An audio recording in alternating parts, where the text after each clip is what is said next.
Hello students. Yesterday we have started with the properties of the charge. So we have studied the first property, that is quantization of charge. Today we will start with the next property, that is the additivity of charge. So what is additivity of charge? Additivity actual में हमारे पास आता क्या है ये होता क्या है? Additivity यहीं से समझ में आ रहा है. Additivity means that is the addition of the charge.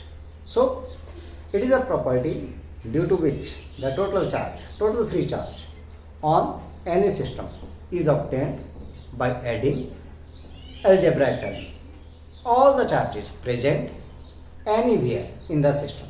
Means हमने क्या करना है, जितने भी चार्जेस अगर कहीं पर भी सिस्टम में अगर प्रेजेंट हैं उन सभी को अगर हम लोग अलजेब्रिकली ऐड कर दें तो हमारे पास क्या जाएगा, टोटल चार्ज आएगा.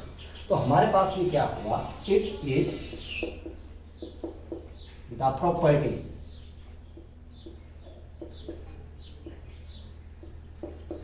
Due to which the total charge, जो फ्री चार्ज की बात कर रहे हैं हम लोग, of a system is obtained by adding algebraically all the charges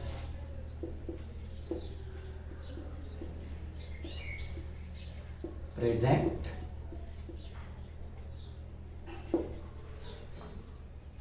anywhere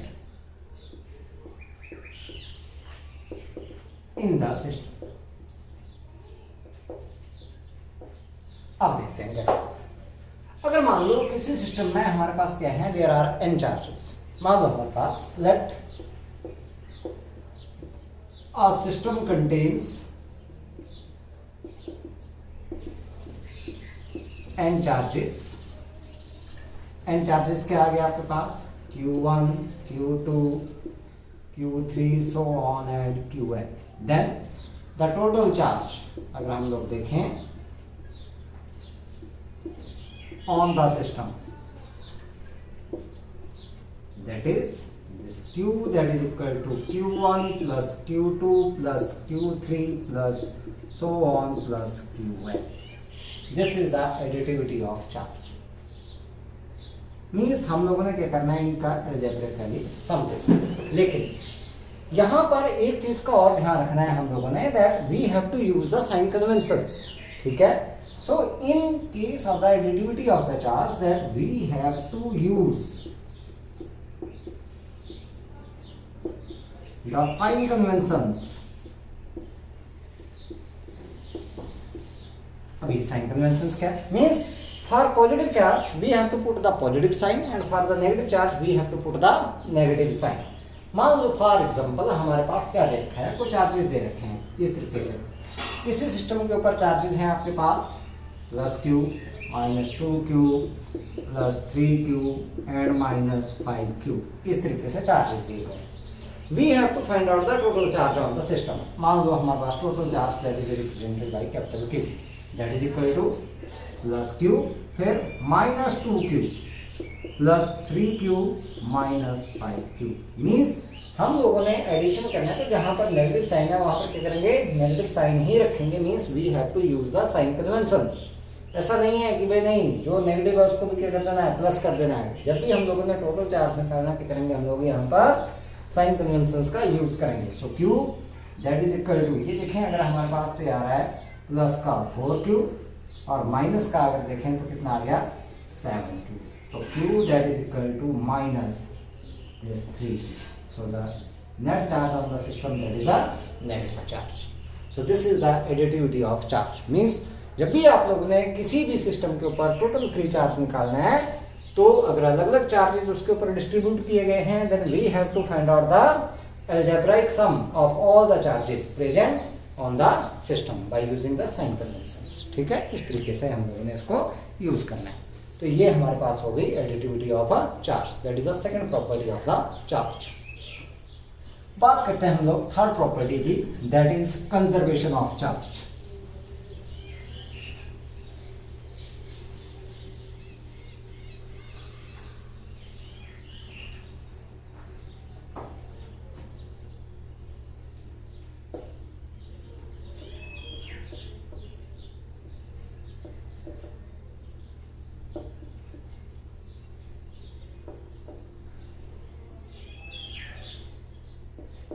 conservation of a charge. इसको देखते हैं हमारे पास क्या है ये। इसमें क्या बोला गया हमारे पास कि that for an isolated system the total charge of the system that remains are conserved or that is constant. So it is the property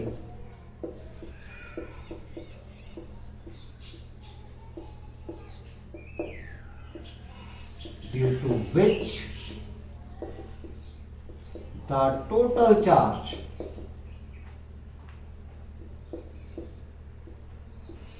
of an isolated system remains constant. It means isolated system आप लोगों को बताया था मैंने, जिसके ऊपर कोई भी बाहर का सिस्टम जो है वो इंटरफेयर ना करे, उस सिस्टम को बोल दिया हम लोगों ने कौन सा, आइसोलेटेड सिस्टम। मींस बाकी सारे सिस्टम से वो क्या है, आइसोलेटेड है। सो इसका मतलब क्या हुआ हमारे पास, उसका टोटल चार्ज क्या हो गया आपके पास, कांस्टेंट हो गया। तो अगर मान लो सिस्टम में जैसे दो बॉडीज आ गए आपके पास या दो से ज्यादा आ गई, तो क्या हो सकता है कि चार्ज भाई एक बॉडी से दूसरी बॉडी में ट्रांसफर हो सकता है, लेकिन जो टोटल चार्ज है आपके पास सिस्टम का वो क्या रहेगा, दैट विल रिमेन कांस्टेंट। तो हम लोग क्या बोल सकते हैं कि दैट, हम लोग अलग तरीके से भी इसको डिफाइन कर सकते हैं, that the charge can neither be created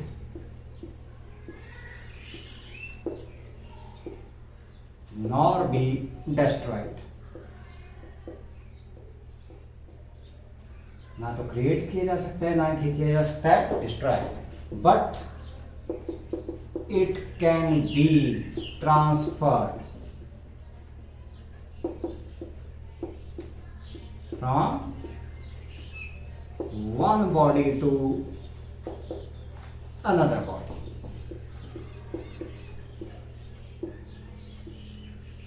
अब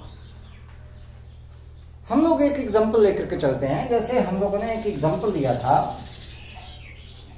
ये ग्लास रॉड ले ली और ये हम लोगों ने सिल्क का क्लॉथ। बिफोर रबिंग, जब इनको रब नहीं किया हम लोगों ने, the net charge on both that is equal to 0। ये भी न्यूट्रल है, ये भी न्यूट्रल है, दोनों के ऊपर चार्ज कितना हो गया, 0 आ गया बिफोर रब। जैसे हमने इनको क्या किया, रब किया एक दूसरे के against, what happened that the glass rod that acquire positive charge and the silk cloth that acquire equal negative charge. इसके ऊपर जितना पॉजिटिव चार्ज आया उतना ही इसके ऊपर क्या आ गया, negative charge, equal negative charge. अगर इन दोनों का सम करें हम लोग, तो इस सिस्टम में दो ही बॉडी है हमारे पास, तो दोनों का सम किसके बराबर हो गया, that is equal to 0। It means that the charge before rubbing that is 0 and charge after rubbing that is also equal to 0। It means that charge before rubbing that is equal to charge after rubbing. तो इसका मतलब क्या हुआ, यहाँ पर charge जो है आपके पास, total charge of the system that remains constant even the charge that is transferred from one body to another body. तो यहाँ पर हम लोग ऐसा बोल सकते हैं that the charge can be created और destroyed in the pair of equal and unlike charges। भाई इसको अगर क्रिएट करना है या डिस्ट्रॉय करना है तो किसमें किया जा सकता है, that in the pair of equal and unlike charges. इस तरीके से हम लोग इसको क्रिएट और डिस्ट्रॉय कर सकते हैं। जिसके कुछ इलस्ट्रेशन है हमारे पास कंजर्वेशन ऑफ चार्ज के, तो उनको देखते हैं हम लोग। पहला हमारे पास आता है पेयर प्रोडक्शन। पेयर प्रोडक्शन में हमारे पास होता क्या है कि एक gamma ray photon, pair production की बात करते हैं हम लोग। इसके एग्जांपल देख चलेंगे हम लोग, जिससे इलस्ट्रेट किया है हम लोगों ने कंजर्वेशन ऑफ अ चार्ज को। पेयर प्रोडक्शन,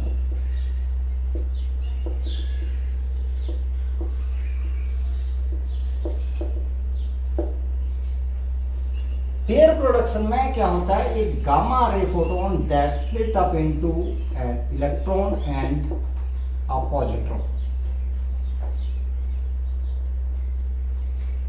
जितना चार्ज इलेक्ट्रॉन के ऊपर उतना ही पॉजिट्रॉन के ऊपर, लेकिन आता है क्या, opposite. It means gamma ray photon, photon के ऊपर कोई भी चार्ज नहीं होता। इट मींस ये चार्ज कितना है 0, और बाद में भी अगर इन दोनों का चार्ज अगर हम लोग देखें तो आपके पास क्या हो गया नेट चार्ज, सम करें इसका, that is also equal to 0। It means it also obeys the principle of conservation of a charge. तो ये हो गया हमारे पास एयर प्रोडक्ट्स। अगर बात करें हम लोग इसकी एनहिलेशन की,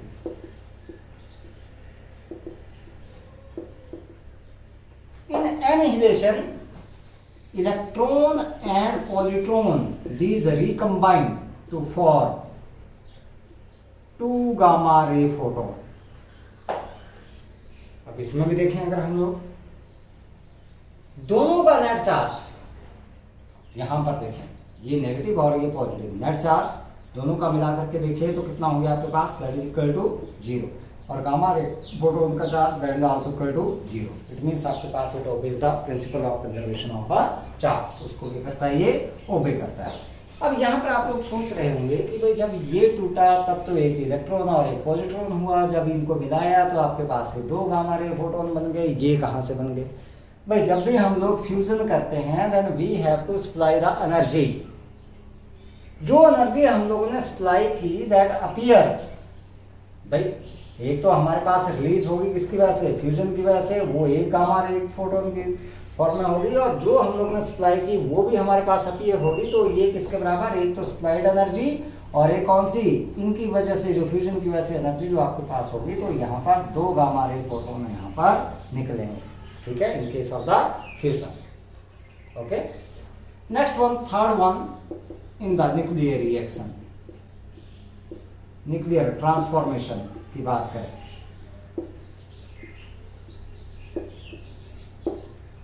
the charge number that means conserved, मतलब आप लोगों के पास जो चार्ज नंबर है वो क्या रहता है, कंजर्व रहता है। किस केस में, इन case of the nuclear transformation, nuclear reactions की बात करें अगर हम लोग, मैं एक सिंपल सा अल्फा डीके का कंसेप्ट लेकर के चलता हूँ। जब हमारे पास क्या होता है natural uranium, that is uranium 92 to 38 that undergoes alpha decay. Alpha decay मतलब आपके पास यहाँ पर क्या अल्फा पार्टिकल यहाँ से निकलता है, तो यहाँ पर आता है थोरियम 90 और ये 234 और यहाँ पर आपके पास अल्फा पार्टिकल, या अब देखो ये है चार्ज 92, यहाँ पर देखिए 90 + 2 that is equal to 92। It means आपके पास charge number that means conserve. तो हर किसी में आपके पास क्या है, that the total charge that means conserve. So this proves the principle of conservation of a charge. ये हमारे पास कंजर्वेशन ऑफ चार्ज को क्या करता है, प्रूव करता है हमारे पास, ठीक है। अब हम लोग बात करेंगे that is a comparison of charge and mass. दोनों में कंपैरिजन करेंगे हम लोग किस किस के बीच में, चार्ज एंड मास के बीच में।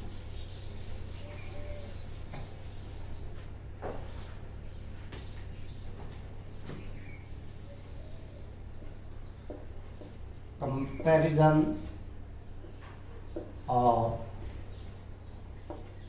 चार्ज एंड मास, देखते हैं क्या है इसमें। मैंने क्या कर लिया, मैं बोर्ड को 2 हिस्सों में डिवाइड कर लेता हूं मैं।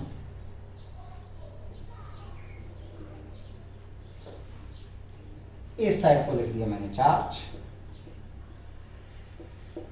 और इस साइड को मैंने लिख दिया मास। अब देखते हैं, पहली बात आपके पास चार्ज जो है मे बी पॉजिटिव हो सकता है, नेगेटिव और जीरो। किसी भी बॉडी के ऊपर चार्ज जो है आपके पास क्या हो सकता है, पॉजिटिव हो सकता है, नेगेटिव हो सकता है और जीरो हो सकता है। लेकिन आपके पास मास ऑफ अ बॉडी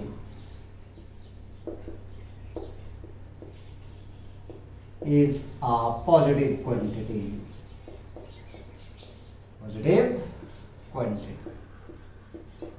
ना तो ये कभी नेगेटिव होता है और ना ही कभी ये जीरो होता है, ठीक है। दूसरी बात, charge of a body does not depends on its velocity। भाई कोई भी वेलोसिटी हो जाए बॉडी की, कैसे भी मूव करे, आपके पास उसके ऊपर डिपेंड नहीं करता है। लेकिन आपके पास अगर हम लोग बात करें मास of a body that increases with its velocity, mass of a body increases with its velocity as according to Einstein equation। देखो हमने आइंस्टाइन की इक्वेशन यहाँ पर की थी रिलेटिविटी की, that is m is equal to m naught upon 1 minus v square upon c square, where m naught is the rest mass of the body, v is the velocity of the body and c that is the velocity of the light in vacuum। तो हमारे पास क्या होता है, जैसे जैसे v बढ़ता है वैसे वैसे mv क्या होता है, इंक्रीज करता है। ठीक है, this is the equation of a relativity. So इसका मतलब mass that varies with the increase in the velocity, लेकिन चार्ज के ऊपर कोई भी फर्क नहीं है। अब नेक्स्ट वन, थर्ड वन की बात करें, चार्ज इज क्वांटाइज्ड।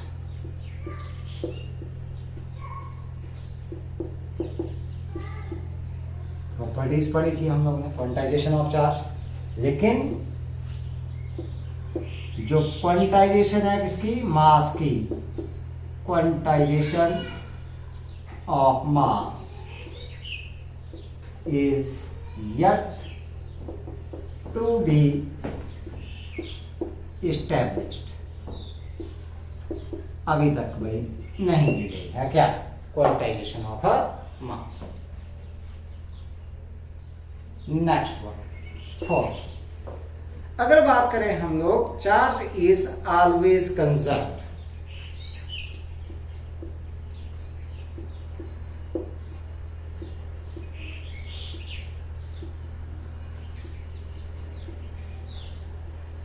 अभी किया था हम लोगों ने that the conservation of charge, उसके बाद वहीं से देखा हम लोगों ने that charge is always conserved, लेकिन the mass is not conserved as it can be converted into energy।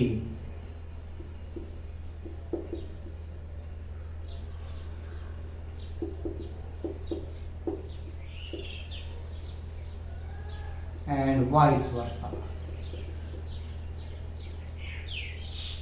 According to the equation हम लोगों ने की है E that is equal to mc square, Einstein की इक्वेशन है ये, एनर्जी मास relation इसको बोलते हैं हम लोग, where m is the mass destroyed, जितना मास डिस्ट्रॉयड होगा उसी के हिसाब से क्या होगा, एनर्जी हमारे पास रिलीज होगी। तो इसका मतलब मास जो है आपके पास कंजर्व नहीं है, जबकि चार्ज क्या है, कंजर्व है। लास्ट वन पॉइंट की बात करते हैं, ठीक है।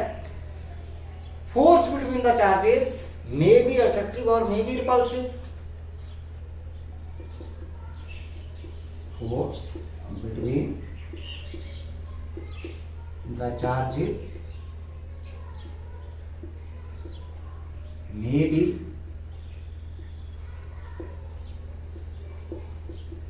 attractive or repulsive, depend on the polarity of the charges. अगर लाइक चार्जेस हुए तो रिपल्सिव आएगा, अनलाइक चार्जेस हुए तो क्या होगा, अट्रैक्टिव आएगा आपके पास। लेकिन आपके पास यहां तो पक्का है भाई आपके पास कि that the gravitational force between the masses, जो मासेस की वजह से आएगा आपके पास, that is a gravitational force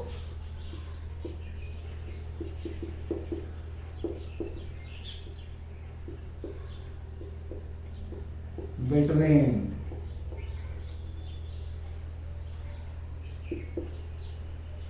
two bodies due to their masses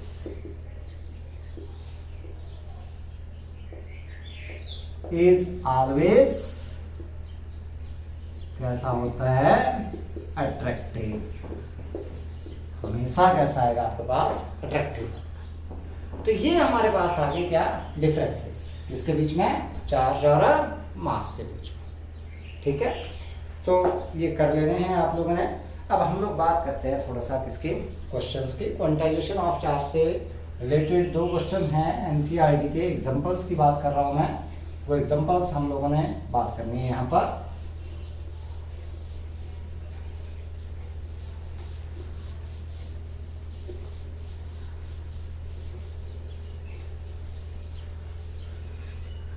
हम बात करते हैं example number 1.2। If 10 raised power 9 electrons moves out of a body to another body every second, how much time it required to get a total charge of 1 coulomb on the other body? मतलब number of electrons जो है वो transfer हो रहे हैं। This is example number 1.2 of NCERT book. Number of electrons transfer हो रहे हैं 10 रेस्ट पावर 9 पर सेकेंड। ये हमारे पास जो है ट्रांसफर। इसमें बोला गया कि भाई 1 कूलम चार्ज को ट्रांसफर होने में कितना टाइम लगेगा, उसकी बात यहां पर की गई है। तो देखते हैं कितना टाइम लगेगा। यहां पर निकालेंगे हम लोग, तो पहले निकालेंगे हम लोग that is a charge transfer पर second.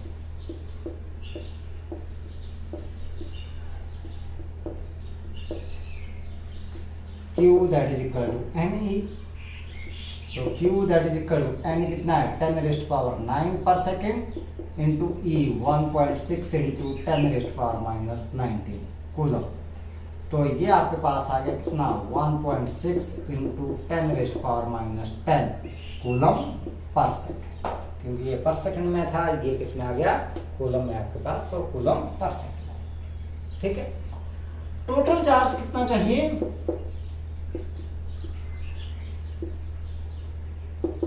1 coulomb. So the required time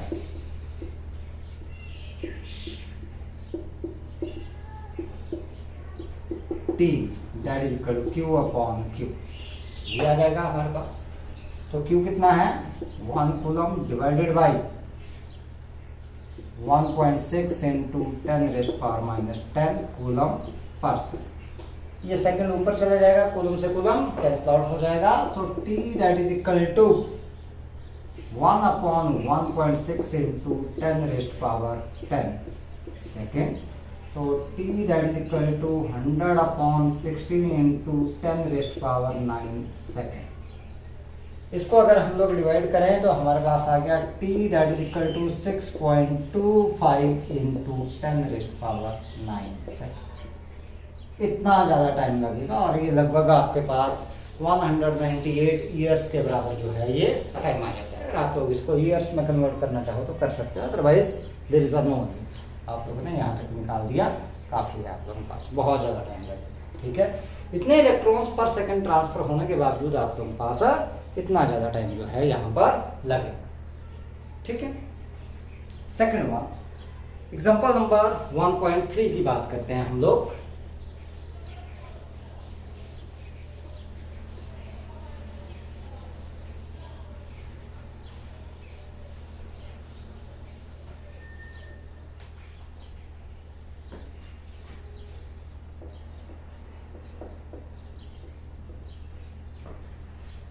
How much positive and negative charge is there in a cup of water? एक कप ऑफ वाटर में पॉजिटिव और नेगेटिव चार्ज हम लोगों ने निकालना है कि भाई कितना आ सकता है आपके पास। ठीक है, तो अगर हम लोग स्टैंडर्ड साइज लेकर के चलें, किसी भी कप का अगर स्टैंडर्ड साइज लेकर के चलें तो वो आपके पास आता है। अगर एक कप की बात करें हम लोग, then it is 250 ml, 250 ml का होता है। 250 ml 1 ml means that is equal to 1 centimetre cube. तो हम लोग अगर बात करें यहाँ पर, that is the suppose a cup contains 250। यहाँ पर हम लोग अगर बात करें, सपोज अ कप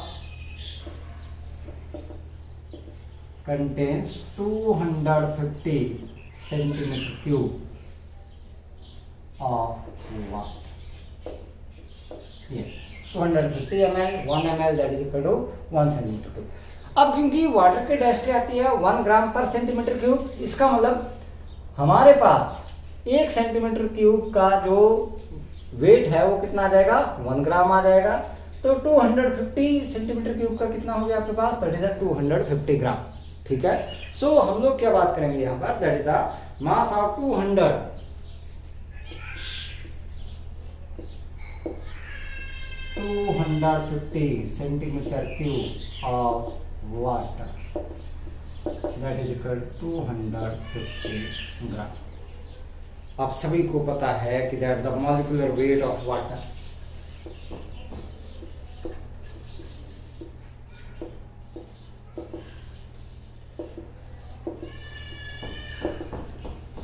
वाटर होता है बेटा H2O।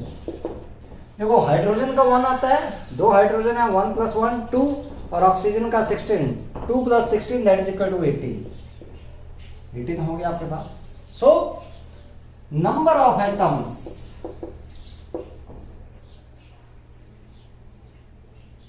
या नंबर ऑफ मॉलिक्यूल्स की बात करेंगे यहाँ पर हम लोग, that is a number of molecules, atom नहीं, number of molecules in 18 gram of water. Avogadro number 6.02 into 10 raised power 23. Yeah. So number of molecules in 1 gram of water, that is 6.02 into 10 raised power 23 upon 18। चाहिए कितने में, 250 में। सो number of molecules in 250 gram of water, that is 6.02 into 10 raised power 23 upon 18। ये एक में थे तो 250 में ये। ठीक है, अब अगर देखें हम लोग इसका, भाई एक मॉलिक्यूल में इलेक्ट्रॉन कितने हैं, जितने प्रोटॉन हैं उतने क्या आएंगे, इलेक्ट्रॉन आएंगे। तो प्रोटॉन और इलेक्ट्रॉन कहां से देखे जाएंगे, एटॉमिक नंबर से देखे जाएंगे। सो number of electrons in 1 molecule of water,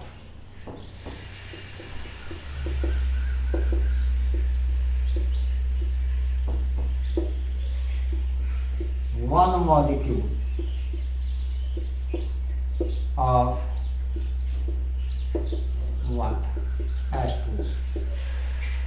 यहाँ पर देखेंगे एटॉमिक नंबर, इसका 1 है, हाइड्रोजन का 1 + 1 2, ऑक्सीजन का 8 हो गया, 2 + 8 कितने हो गए, 10, 10। तो इसका मतलब आपके पास therefore the total number of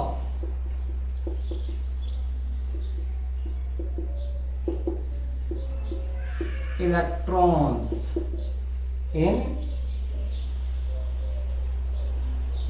a cup of water n is equal to 6.02 10 raised power 23 upon 18 into 250 into 10। ये हो गया आपके पास। इसको अगर मल्टीप्लाई करें हम लोग तो हमारे पास आ गई n की वैल्यू आ गई, दैट इज 25 से मल्टीप्लाई कर देते हैं इसको, 25 दूना 50 और 25 6 का 150। ठीक है, तो हमारे पास ये जो वैल्यू है इसकी बात करते हैं हम लोग, दिस इज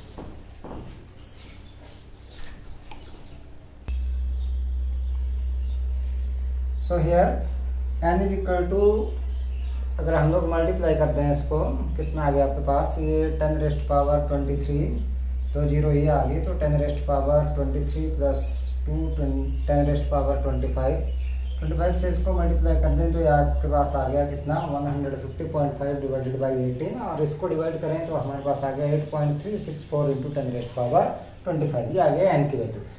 अब अगर देखें हम लोग according to the principle of quantization, अगर क्वांटाइजेशन के अकॉर्डिंग अगर हम लोग चले, क्वांटाइजेशन ऑफ चार्ज के अकॉर्डिंग ये n की वैल्यू आ गई, this is the total number of electrons in 1 cup of water, therefore the charge in 1 cup of water, positive और नेगेटिव की बात करें अगर हम लोग तो Q that is equal to Ne, so Q हमारे पास निकालेंगे यहाँ पर, तो n की वैल्यू आपके पास आ गई 3.64 इंटू 10⁻25 इंटू 1.6 इंटू 10⁻−19 कूलम ई की वैल्यू।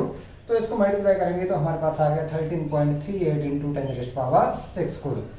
और इसको अगर हम लोग क्या करते हैं, यहाँ से डेसिमल पॉइंट यहाँ पर लगा दें तो 1.338 इंटू 10⁻7 कूलम। और इसको मैं क्या करूँ, यहाँ पर 2 डेसिमल पॉइंट तक इसको रख दिया तो 1.34 इंटू 10⁻7 कूलम के बराबर हमारे पास क्या आ गया, चार्ज आ गया इन अ कप ऑफ वाटर। ठीक है, नेक्स्ट वन हमारे पास हम लोग बात करते हैं, अब चलते हैं अपने इंपॉर्टेंट कंसेप्ट की तरफ, that is Coulomb's law in electrostatics.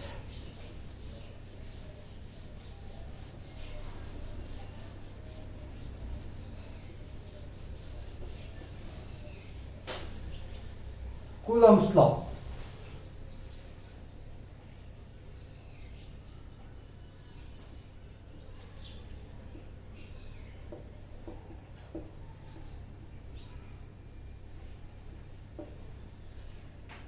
Coulomb's law हमारे पास क्या है इलेक्ट्रोस्टैटिक्स में, ये क्या बोलता है कि that this law states that the force of interaction between two charges at rest, 2 point charges at a rest is directly proportional to the product of the magnitude of the charges and inversely proportional to the square of the distance between them। हमारे पास यहाँ पर निकालेंगे हम लोग क्या, that is a force की बात की गई। तो ये लॉ क्या बोलता है, this law states that the force of interaction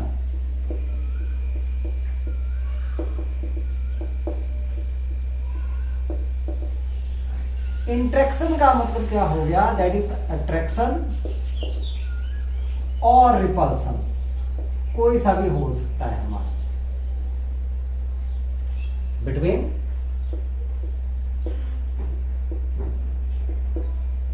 two point charges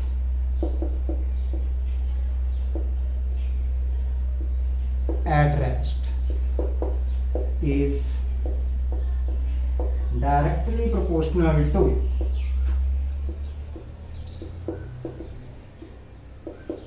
product of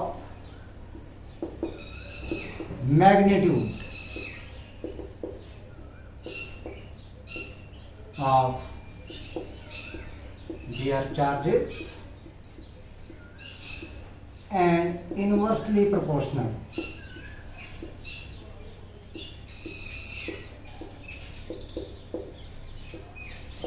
to the square of distance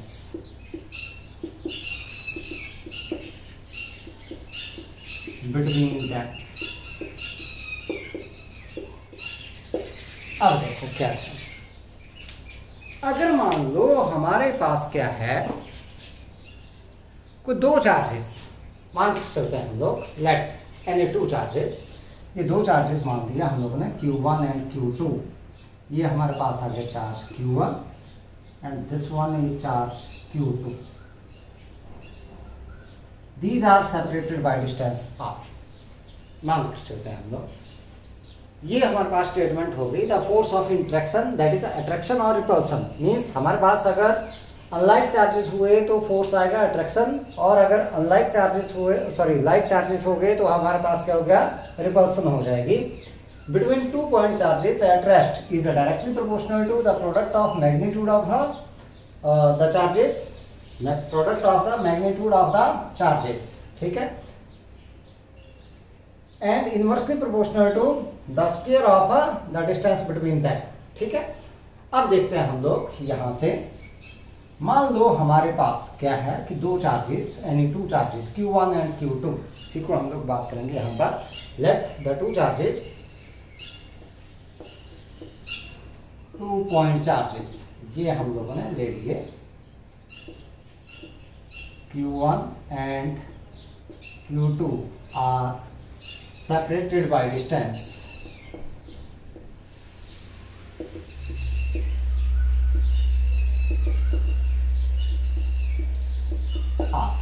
ये हमारे पास सेपरेट। अब अगर देखें हम लोग, then according to Coulomb's law Coulomb's law क्या बोलता है? That the force of attraction between the two charges is directly proportional to the product of the magnitude of the charges and inversely proportional to the square of the distance between the charges. यही आ गया। Whenever we have to remove the sign of proportionality, we have to put the constant. So constant is small k, और यहाँ पर हमारे पास आ गया ये Q1 Q2 upon R square. यहाँ ये जो हमारे पास k है, k is a constant and this k is known as a electrostatic force constant. Here this k is called electrostatic force constant.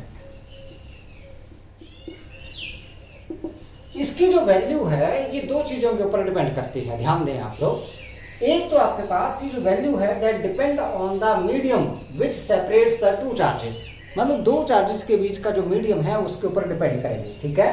तो द वैल्यू ऑफ के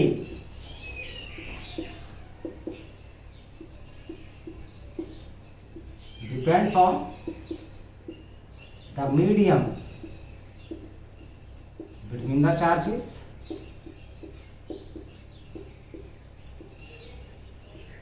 and दूसरा किसके ऊपर डिपेंड करता है? दूसरा डिपेंड करता है system of units.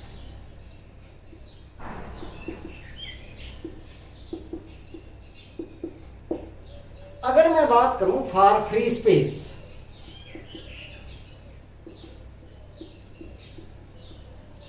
Free space का मतलब है मेरे पास है एयर और वैक्यूम, या तो एयर है या क्या है, वैक्यूम है। इन सीजीएस सिस्टम है यूनिट का। देखो स्पेस तो दे दिया हम लोग ने, जो मीडियम है वो तो दे दिया फ्री स्पेस, ठीक है, एयर या वैक्यूम। फ्री स्पेस की जब भी बात करेंगे हम लोग तो एयर और वैक्यूम की बात करेंगे हम लोग। और सिस्टम यूनिट का दे दिया हम लोग ने कौन सा? सीजीएस। उसमें अगर k की वैल्यू की बात करें तो k की वैल्यू हमारे पास आती है 1, लेकिन हम लोग इससे बात नहीं करते हैं, हम लोग बात करते हैं इसमें SI सिस्टम में। In SI this k that is equal to 9 into 10 raised power 9 newton metre square per coulomb square. ये हमारे पास newton metre square per coulomb square. और this k that is equal to 1 upon 4 pi, this is epsilon naught। इसको ऐसे लिखेंगे, देखो ध्यान दें, ना तो कोई बच्चा लिखेगा इसको ऐसे, ये भी गलत है, ना कोई बच्चा इसको लिखेगा ऐसे ये की तरह, ये भी गलत है। इसको कैसे लिखोगे बेटा आप लोग? ये ऐसे लगा दिया एक और फिर ऐसे फिर ऐसे, ये आपके पास सही मेथड है इसको, ठीक है। ये है आपके पास एप्सिलॉन, ठीक है। तो इस पूरे की value 1 upon 4 pi epsilon naught that is equal to 9 into 10 raised power 9 newton metre square per coulomb square के बराबर आ गई। Where this epsilon naught is known as, इस बात करूँ अगर मैं यहाँ पर, this epsilon naught that is known as absolute electrical permittivity of free space। Actual में एप्सिलॉन नॉट लग गया तो फ्री स्पेस आ गया, और अगर ये नॉट नहीं आता तो मीडियम आ गया आपके पास। होता क्या है ये? एब्सोल्यूट इलेक्ट्रिकल परमिटिविटी किसकी आ गई? Of a free space. Free space कहां से पता चल रहा है? जब नॉट लग गया हमारे पास, ठीक है। So therefore from equation 1 यहां से बात करते हैं हम लोग, therefore from equation 1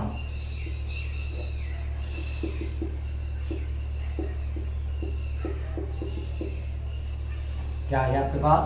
F is equal to 1 upon 4 pi epsilon naught Q1 Q2 upon R square। This is the force between the two charges according to the Coulomb's law. ये formula बिल्कुल ध्यान में रखें। ये हो गया आपके पास कूलम्ब्स लॉ। बात करते हैं हम लोग अब units, dimensions and value of epsilon. हो गई ये बात? तो according to Coulomb's law the force between the two charges that is given by F is equal to held in a free space, that is equal to F is equal to 1 upon 4 pi epsilon naught Q1 Q2 upon a R square, where 1 upon 4 pi epsilon naught that is equal to 9 into 10 raised power 9 newton metre square per coulomb square. इस पूरे की value, अगर मैं इस पूरे की value की बात करूं तो किसके बराबर आ गई है? 9 into 10 raised power 9 newton metre square per coulomb square. ये ठीक है। बात करते हैं हम लोग इसकी, that is unit dimensions and value of epsilon naught, that is absolute electrical permittivity of free space.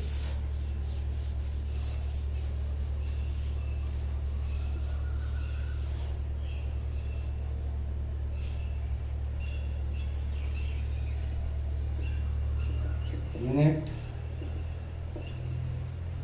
Dimensions and value of epsilon naught।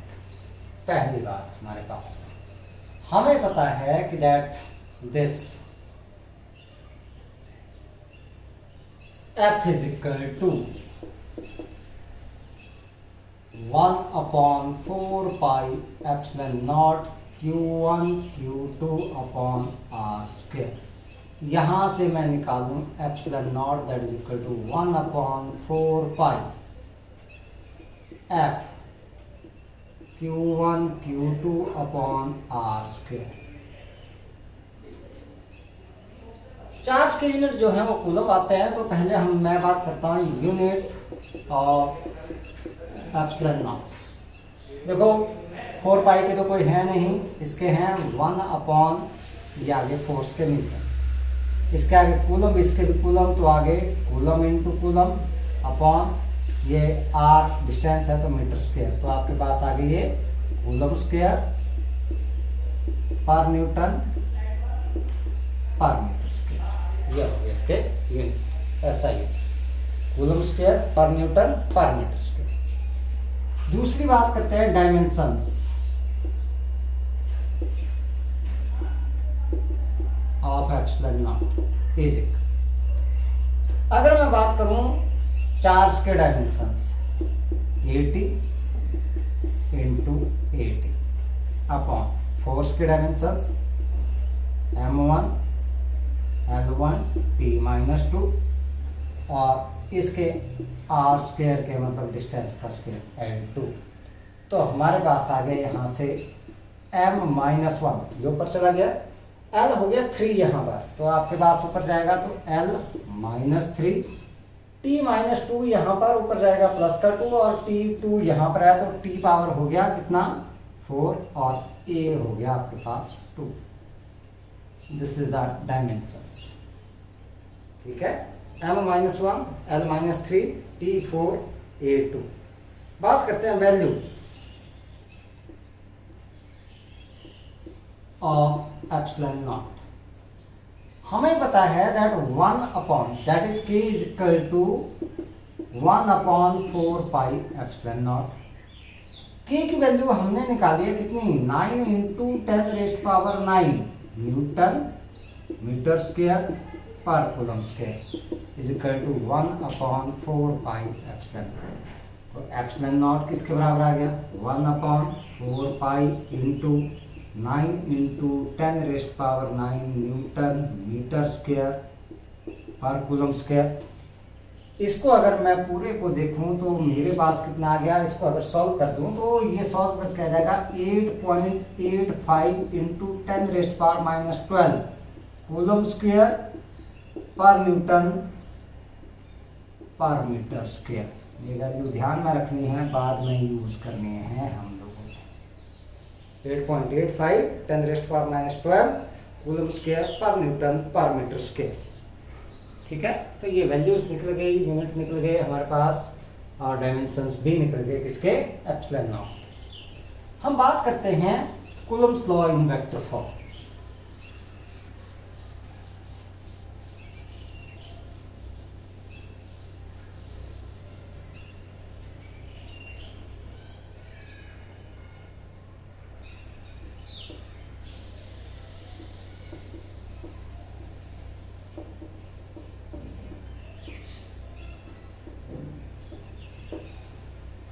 हमें पता है कि that the force between the two charges according to Coulomb's law is given by 1/4 pi epsilon naught q1 q2 upon r square. ये हो गया magnitude of the force. लेकिन सभी को पता है that force is a vector quantity and it have direction. Direction है इसकी हमारे पास, पता ही है सभी को। अब हम लोगों ने क्या कर लिया है, कोऑर्डिनेट सिस्टम मान लिया ये।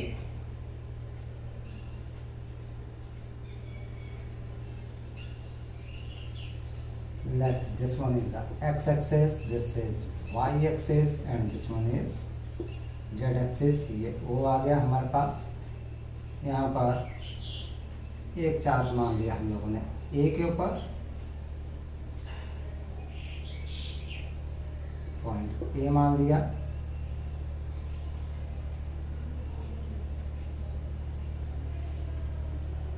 पॉइंट B मान लिया, यहाँ पर चार्ज मान लिया Q1, यहाँ पर चार्ज मान लिया Q2, इसका पोजीशन वेक्टर मान लिया R1 और इसका पोजीशन वेक्टर मान लिया R2।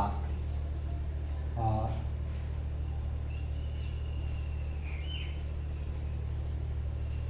इन दोनों के बीच की डिस्टेंस R1 ये वेक्टर मान लिया मैंने Q1 से Q2 की। मान लो दोनों चार्जेस पॉजिटिव हैं, तो ये इसके ऊपर फोर्स लगाया गया इस साइड को, तो ये आ गया F12 इस डायरेक्शन में। इस साइड को अगर मैं यूनिट वेक्टर की बात करूं तो इस साइड को जो यूनिट वेक्टर लगा इस डायरेक्शन में है, तो ये लगा R21 इस साइड, ठीक है।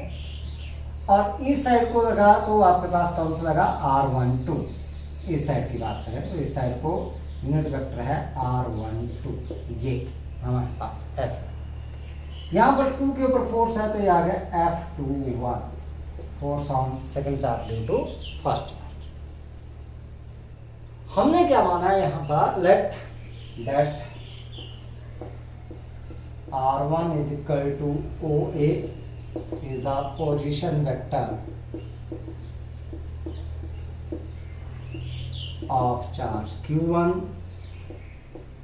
R2 that is equal to OB that is equal to position vector of Q2। इस डिस्टेंस का AB का जो मैग्नीट्यूड है वो दोनों केसेस में बराबर है, तो कोई दिक्कत नहीं है। तो मान लो हमारे पास that is F12 that is force on Q1 due to Q2 and F21 that is force on Q2 due to Q1। हम लोग पहले यही निकाल देते हैं, कौन सा, ये वाला F21। सो F21 इसकी बात करें, ठीक है। F21 that is 1/4 pi epsilon naught Q1 Q2 upon, भाई कौन से डायरेक्शन में लग रहा है, R12 का square.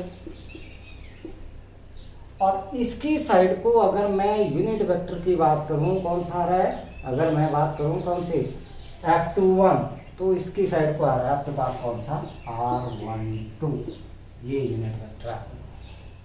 Let it be equation number 1।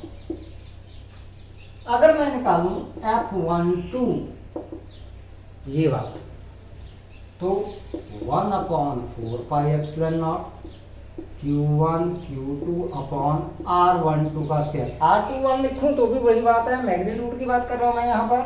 और यहाँ पर अगर मैं यूनिट वेक्टर की बात करूं, डायरेक्शन कौन सी आ रही है, ये वाली आ रही है, क्योंकि फोर्स लग रहा है इस साइड को, तो आ रहा है R21, तो यहाँ पर ये आ गया R21, ये आ गया नंबर 2। अब क्योंकि यूनिट वेक्टर हमें पता है, यूनिट वेक्टर की अगर डेफिनेशन देखें, then it have the unit magnitude and represent the direction. बात तो वही है आपके पास, मैग्नीट्यूड क्या है, यूनिट, और ये डायरेक्शन को रिप्रेजेंट करता है। अब ये दोनों जो यूनिट वेक्टर हैं एक दूसरे के जस्ट क्या हैं, अपोजिट हैं। तो यहाँ पर अगर देखें हम लोग, तो R21 that is equal to minus R12, एक दूसरे के opposite. Therefore from 2 F12 is equal to 1/4πε0 Q1 Q2 upon R12 का स्क्वायर। मैं R21 की जगह क्या रख दूं -R12, तो माइनस साइन मैंने रख दिया यहाँ पर और ये लिख दिया 12 नंबर 3। ये पूरा अगर मैं देखूं ये वाला ये सारी चीज यहाँ तक, तो ये किसके बराबर आ रही है? That is equal to F21 के बराबर। So it means that F12 that is equal to minus F21. It means these forces are equal and opposite. So these forces are action and reaction forces. कौन से आगे? Action and reaction forces. Means it obeys Newton's third law. किसको obey करता है? Newton के third law. अब हमने यहाँ पर नहीं चलना है, हम लोग बात करेंगे यहीं से। ये तो सिर्फ हम लोगों ने काम किया किसको प्रूव करने के लिए, दैट इज कि ये जो आपके पास फोर्सेस आते हैं कौन से, जो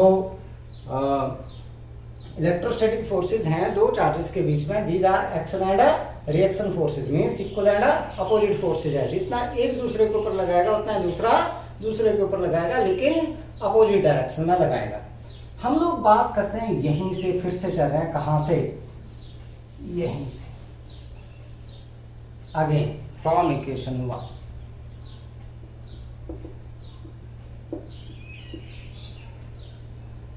से हमारे पास वेक्टर R12 यूनिट वेक्टर है, that is vector upon its magnitude, यही आता है। तो लिख दें भाई इसको। तो हमारे पास आ गया F21 that is equal to 1/4πε0 Q1 Q2 upon R12 का स्क्वायर, और यूनिट वेक्टर हो गया वेक्टर अपॉन इट्स मैग्नीट्यूड। अब ये भी मैग्नीट्यूड है, ये भी मैग्नीट्यूड है, तो इसका मतलब आपके पास क्या आ गया F21 that is equal to 1/4πε0 Q1 Q2 upon R12 magnitude का क्यूब इंटू R12, ये वेक्टर है। अभी वेक्टर हम लोग यहाँ पर निकालेंगे। कुल मिलाकर के हमारा काम क्या है, इस वेक्टर को निकालना है, ठीक है। सो इन ट्रायंगल कौन सी, OAB, ये आ रहा है रिजल्टेंट, ये दोनों वेक्टर एक डायरेक्शन में और ये अपोजिट डायरेक्शन में। So R1 plus R12 is equal to vector R2। So R12 that is equal to किसके बराबर, vector R2 minus vector R1, और इसका मैग्नीट्यूड निकालने अगर हम लोग तो किसके बराबर, vector R2 minus vector R1 का मैग्नीट्यूड। तो यहाँ पर अगर हम लोग ये रख दें वैल्यू, तो हमारे पास किसके बराबर आ गया, ये F21 is equal to 1/4πε0 Q1 Q2 upon यहाँ से R2 माइनस R1 का cube into R2 vector minus vector R। So this is the vector form of Coulomb's law. ये आगे हमारे पास वेक्टर, ठीक है। ऐसे अगर हम लोग ये निकालना चाहें कौन सा F12, तो हमारे पास सिर्फ ये चेंज हो जाएगा, क्या R1 माइनस R2 आ जाएगा, और यहाँ पर भी R1 माइनस R2 आ जाएगा, थोड़ा उल्टा हो जाएगा बस, और कुछ नहीं, ठीक है, सिंपल सी बात। अब कुछ रिजल्ट की बात करते हैं हम लोग यहाँ पर। जैसे मान लो हमारे पास क्या है,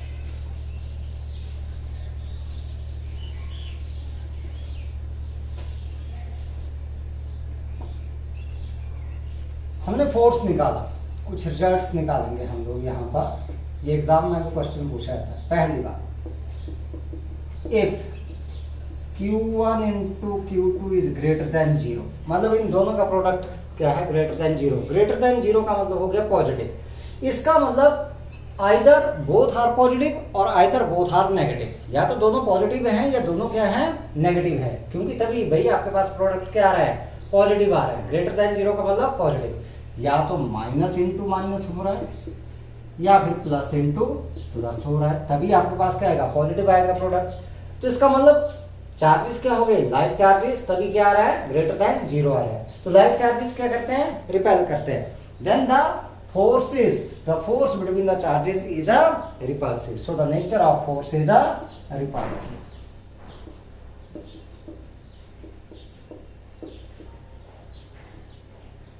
ये पूछा जाता है कि अगर Q1 into Q2 is greater than 0 then what is the nature of force, तो कौन सा आ गया, repulsive।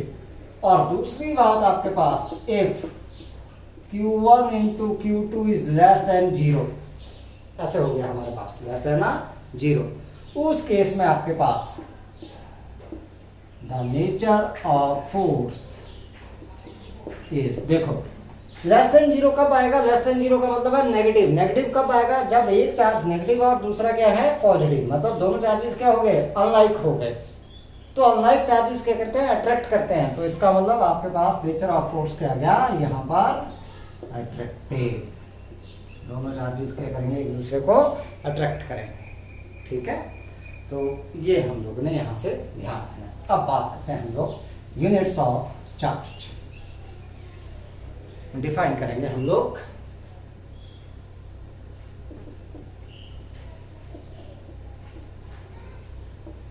यूनिट्स ऑफ चार्ज, अगर बात करें हम लोग SI unit of charge is coulomb, denoted by capital C। वैसे कब का यूज कर रहे हैं हम लोग इसको, लेकिन डिफाइन अब करेंगे। हमें पता है that F is equal to 1/4 pi epsilon naught Q1 Q2 upon R square। 1 coulomb हम लोगों ने डिफाइन करना है। मान लो हमारे पास late Q1 is equal to Q2 that is equal to Q, charge मान लिया हम लोगों ने Q के बराबर। R is equal to 1 metre, F is equal to 9 into 10 raised power 9 Newton, ये मान। तो क्या आ गया यहाँ से देखें, 9 into 10 raised power 9, 1/4 pi epsilon naught that is also 9 into 10 raised power 9, Q into Q किसके बराबर हो जाएगा, Q square upon 1। So Q square that is equal to 1, क्योंकि ये कैंसल आउट हो जाएगा। सो Q that is equal to ±1 coulomb. इसका मतलब क्या है, एक चार्ज अगर पॉजिटिव है तो दूसरा भी पॉजिटिव आएगा, एक नेगेटिव है तो दूसरा भी क्या आएगा, नेगेटिव आएगा। तो देखते हैं हमारे पास 1 coulomb is that amount of charge which when placed in free space मतलब in a vacuum at a distance of 1 meter from the equal and similar charge, equal and a similar charge, उतना ही और similar charge, ठीक है, would repel it with a force of 9 into 10 raised power 9, ठीक है। तो क्या हो गया आपके पास, 1 coulomb is that much charge which when placed in vacuum at a distance of 1 meter from an equal and a similar charge would repel it with a force of 9 into 10 raised power 9, ठीक है। क्या हो गया आपके पास, 1 coulomb is that much charge which when placed in vacuum बोल दो या in free space at a distance 1 meter from equal and similar charge would repel it with a force of कितने के साथ, 9 into 10 raised power 9 Newton.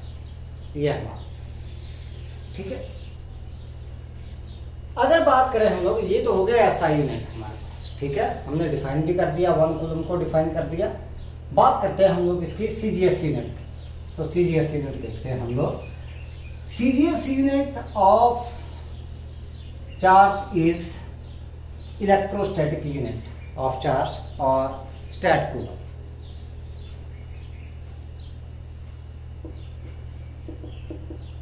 of charge is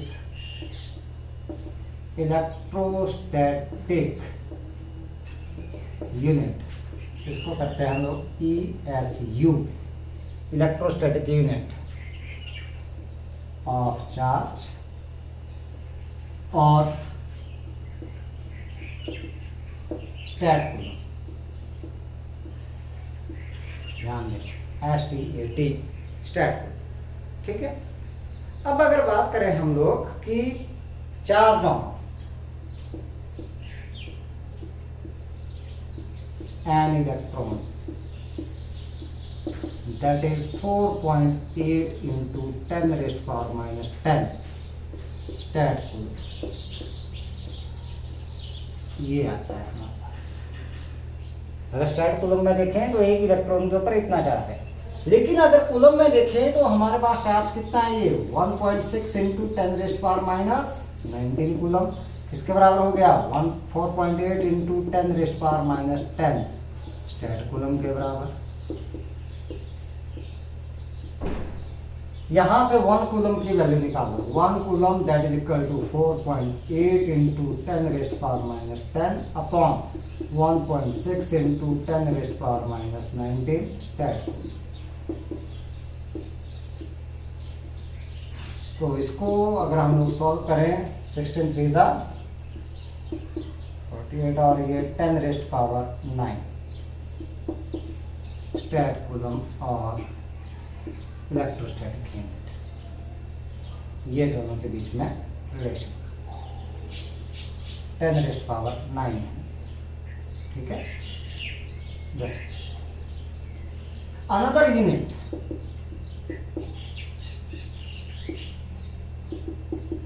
of charge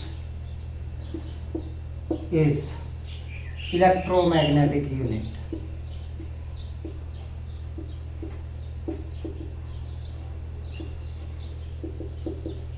of charge, इसको EMU से denote करते हैं हम लोग, EMU। So 1 electromagnetic unit of charge that is equal to 3 into 10⁻10 stat coulomb.